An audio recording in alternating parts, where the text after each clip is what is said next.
ఈ నెల 3న జరిగిన జీఎస్టీ కౌన్సిల్ అనేక సంచలన నిర్ణయాలు తీసుకుంది. పిల్లల పాల సీసాలు, చిన్నపిల్లల డైపర్స్, నాప్కిన్స్, క్లినికల్ డైపర్స్ పై 12% ఉన్నటువంటి జీఎస్టీ 5% స్లాబ్లోకి మారబోతోంది. హెయిర్ ఆయిల్స్, షాంపూలు, టూత్ పేస్ట్లు, సబ్బులు, టూత్ బ్రష్లపై 18% ఉన్నటువంటి జీఎస్టీ 5% స్లాబ్లోకి రాబోతుంది. లైఫ్, హెల్త్ ఇన్సూరెన్స్లపై ప్రస్తుతం ఉన్న 18% జీఎస్టీని ఎత్తివేశారు. థర్మామీటర్స్ పై 18% ఉన్న జీఎస్టీ 5%కి తగ్గించారు. Medical grade oxygen, diagnostic kits, reagents, గ్లూకోమీటర్లు, టెస్ట్ స్ట్రిప్లు, అలాగే కరెక్టివ్ లెన్స్ కి సంబంధించి కూడా ప్రస్తుతం 12% జీఎస్టీ అమల్లో ఉంది. వాటిని 5% స్లాబ్లోకి మార్చేలా చేశారు. ఇవన్నీ కూడా ఈ నెల 22 నుంచి అమల్లోకి రాబోతున్నాయి. అయితే నిత్యావసర వస్తువులపై ధరలు ఏ మేరకు తగ్గనున్నాయి? జీఎస్టీ తగ్గింపుతో రైతులకు కలిగేటువంటి లాభమేంటి? మందుల ధరలు తగ్గుతాయా? అసలు ప్రజలు ఏమనుకుంటున్నారు? సంబంధించి మరిన్ని వివరాలు ఆదిలాబాద్ నుంచి సారంగపాణి అందిస్తారు. 22వ తారీఖు నుంచి అమల్లోకి రాబోతున్నాయి. అయితే మార్కెట్లో ఏ వస్తువులపై పెరుగుతాయి, ధరలు తగ్గుతాయి అనేది వివిధ షాపులు, అదేవిధంగా వ్యాపారులకు సంబంధించిన వ్యాపారులు మనకు అందుబాటులో ఉన్నారు. వారితో మాట్లాడించే ప్రయత్నం చేద్దాం. గతంలో 4 స్లాబులుగా ఉన్న జీఎస్టీ ఇప్పుడు 2 స్లాబులకు తీసుకురావడం జరిగింది. 28 ఉన్న జీఎస్టీ ఇప్పుడు 18% కొన్ని వస్తే గతంలో 18 ఉన్నాయి లేదా 12 ఉన్నాయి, 5%కి తీసుకొచ్చారు. దీనికి సంబంధించి ముందుగా మెడికల్ షాపులకు సంబంధించిన వారిని అడుగుతాం. సార్ చెప్పండి, ఎట్లా ఉంటుంది మెడికల్ ఫీల్డ్లో? ఈ మెడికల్ వాళ్ళకు 5%కు వచ్చేసింది. చాలా సంతోషం, ప్రజలకు కూడా సంతోషంతో ఉన్నారు. మరియు ప్రజల ఒక మనవి ఒకటి ఉన్నది, హార్ట్కు సంబంధించింది స్టెంట్స్ కానీ, తర్వాత క్యాన్సర్కు సంబంధించిన కానీ దీనికి కూడా జీరోలా ఉపయోగించుకుంటే చాలా బాగుంటుందని ప్రజలది ఒకటి అభిప్రాయం ఉన్నది. మా మెడికల్ ఫీల్డ్ నుంచి అందరికీ కోరుతున్నాము.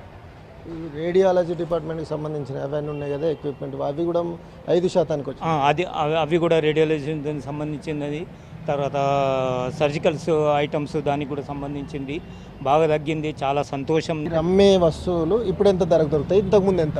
ఇప్పుడు 118 రూపాయలు 105 రూపాయలకు వస్తుంది. అది కొబ్బరి నూనె కానీ, తర్వాత నెయ్యి కానీ 12% టెక్స్ 5%కి వచ్చేసింది కనుక 7% తగ్గుతున్నది. అందుకే ప్రజలకు అందుబాటులో దొరుకుతాయి. అంటే మీకు తగ్గుతుంది, కస్టమర్కి తగ్గించాల్సిందే. అదే నేను చెప్పేది ఏంటంటే, కస్టమర్కి తగ్గాలి అని అంటే కేంద్ర ప్రభుత్వం కంపెనీలపై చర్య తీసుకొని ఎంఆర్పీలు పెంచకుండా చూస్తే కస్టమర్కి చాలా అందుబాటులో దొరుకుతాయి. రైతులకు నష్టం కాకుండా, మిల్లులకు కూడా నష్టం కాకుండా 11% ఇంపోర్ట్ డ్యూటీ కూడా తగ్గించడం జరిగింది. ఎందుకంటే మిల్లులు ఒక సైడ్ మిల్లులు నడవాలి, ఒక సైడ్ రైతు కూడా లాభపడాలి. కాబట్టి రైతులకు లాభం చేస్తూ ఇటు ఇండస్ట్రీ నడుస్తే ఇక్కడ ఇండస్ట్రీలో పనిచేసే కూలీలకు కూడా పని దొరుకుతుంది. కాబట్టి దాన్ని ఉద్దేశం పెట్టుకొని గవర్నమెంట్ ఇంపోర్ట్ కూడా 11% తగ్గించి సరుకుని తక్కువ ధర, బేల్స్ని తక్కువ ధర ఇవ్వడం, దూదిని తక్కువ ధర ఇవ్వడం జరుగుతుంది. ఈ 2 విధాలుగా లాభం చేస్తున్నారు. కాబట్టి వాళ్ళు పెద్ద మొత్తంలో ఆలోచించి ప్రభుత్వానికి ఎంత నష్టం వచ్చినా వాళ్ళు భరించుకొని నడపడానికి ప్రయత్నం చేస్తున్నారు. కాటన్ ద్వారా అయ్యే ఈ క్లాత్స్ ఏమైతున్నాయో వాటి ధరలు కూడా తగ్గే అవకాశం ఉంటే అట్లా ఆల్రెడీ తగ్గినాయి. ఇంపోర్ట్ డ్యూటీ చేయడం వల్ల మన గత ఈ వారం 15 రోజులలో బేల్స్కు 2000 నుంచి 3000 రూపాయలు తగ్గడం జరిగింది. విద్యార్థులు ఏదైతే పేపర్ ఉపయోగిస్తారో ఆ పేపర్ మీద తగ్గించడానికి బదులుగా పెంచారు.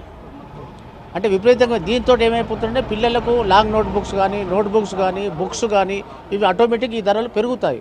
కాబట్టి విద్యార్థులను దృష్టిలో పెట్టుకొని వాటిపైన కూడా జీఎస్టీ తగ్గించాలని మేము కేంద్ర ప్రభుత్వాన్ని కోరుతున్నాం. కార్లు కావచ్చు, ఏసీ కావచ్చు, వీటన్నిటి తగ్గించినట్టు.